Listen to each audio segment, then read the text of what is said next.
Maintenant, je vais vous interviewer effectivement, enfin, vous allez plutôt présenter tout le travail que vous avez fait en tant qu'enseignant, enseignant à l'École supérieure d'art et design de Toulon-Provence-Méditerranée. Nous réitérons pour la deuxième année un partenariat avec l'école et vous êtes donc celui qui organise et qui, dans le cadre de votre pédagogie, donnait une place à vos étudiants dans le cadre du festival. Oui, effectivement, pour moi c'est une chose importante. Vous l'avez bien mentionné, c'est-à-dire d'inscrire ce travail-là dans une sorte de continuité pédagogique. C'est important. D'ailleurs, l'an passé, les étudiants de première année, puisque c'est un travail de première année où on avait la possibilité d'avoir un lieu, puisque là on était effectivement sur Brignoles, et un lieu un peu laboratoire où on pouvait expérimenter des démonstrations de textes, de vidéos, d'objets éventuels. C'est l'option que l'on avait pris, une sorte d'atelier comme ça, un peu en mouvement, mais qui venait questionner peut-être le rapport à la monstration. Cette année, on est sur 3 lieux. Donc là, j'ai procédé d'une manière différente dans l'inscription pédagogique du travail. Ce qui me permettait quand même, je me suis plutôt adressé à des secondes années, donc des étudiants qui avaient déjà participé l'an passé, qui avaient pu prendre aussi la couleur de la dynamique de ce festival. Et là, à l'ensemble des secondes années, qui sont à peu près 35 à 40 étudiants, dans un premier temps, on a travaillé sur un module que j'avais appelé, qui s'appelait un module son comme ça, mais que j'ai appelé module Poessonie, ou j'avais même appelé un moment par jeu Crack Boom U. On partait effectivement sur des onomatopées qu'on pouvait écouter dans le quotidien, dans le réel, d'essayer de voir les sons qu'on pouvait écouter, est-ce qu'on pouvait les retranscrire par l'écrit, par des onomatopées, ou les onomatopées qu'on pouvait essayer d'en faire un inventaire dans les bandes dessinées, par exemple, ou dans le cinéma, ou dans les dessins animés. Donc on est parti de cette matière des onomatopées, des aïe, des boum, des pu, des tapes, des tips, des tops, des toc-toc, et ainsi de suite.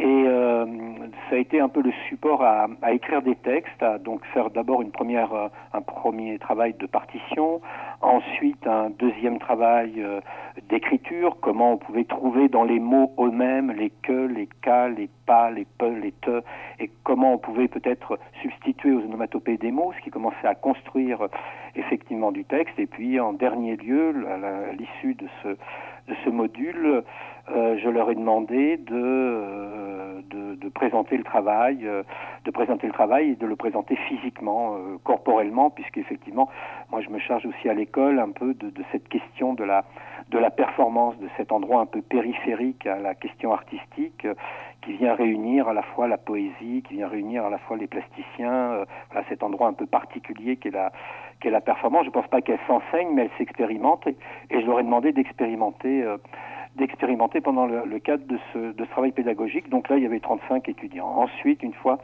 que ce travail a été fait, j'ai demandé à l'issue de ce travail-là des étudiants volontaires qui avaient envie de participer à nouveau à cette aventure. Donc j'ai laissé ouvert le choix pour chacun d'entre eux d'y participer.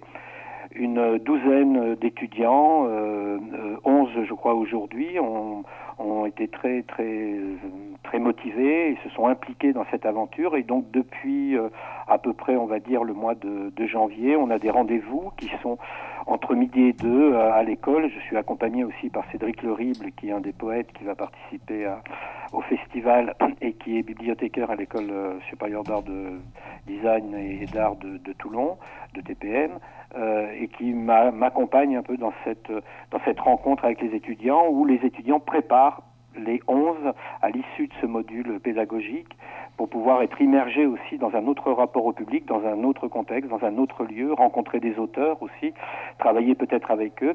Et là, on prépare. Cette année, le festival nous a accordé, nous en sommes très heureux, les organisateurs Eric et Claudie nous ont accordé 1 heure sur les 3 jours, quoi, donc un peu en ouverture d'après-midi. Et les étudiants sont en train de préparer, sont en travail dans cette continuité-là pour proposer des actions, des performances, rencontrer aussi, ça j'y tiens beaucoup parce que je trouve que ça avait été très très chouette. L'an dernier, ça avait produit des choses très intéressantes, des dialogues entre les auteurs et les étudiants. Donc à la fois des choses qui sont calées, qui sont préparées, qui sont un vrai travail, et à la fois aussi, bien évidemment, les rencontres avec toutes les personnes que ce soit public ou auteurs ou bénévoles qui participeront au festival. Voilà. Voilà en gros l'ossature de cette année qui est un peu différente effectivement de l'an passé.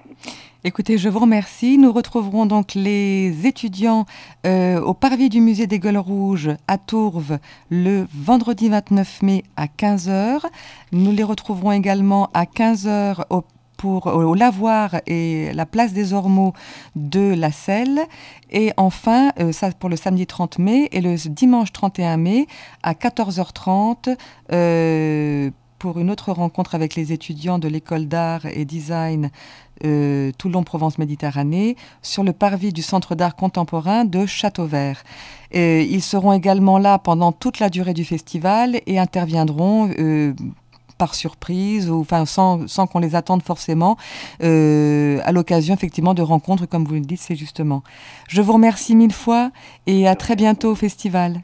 Merci Coralie. Au revoir. Au revoir Patrick. Au revoir.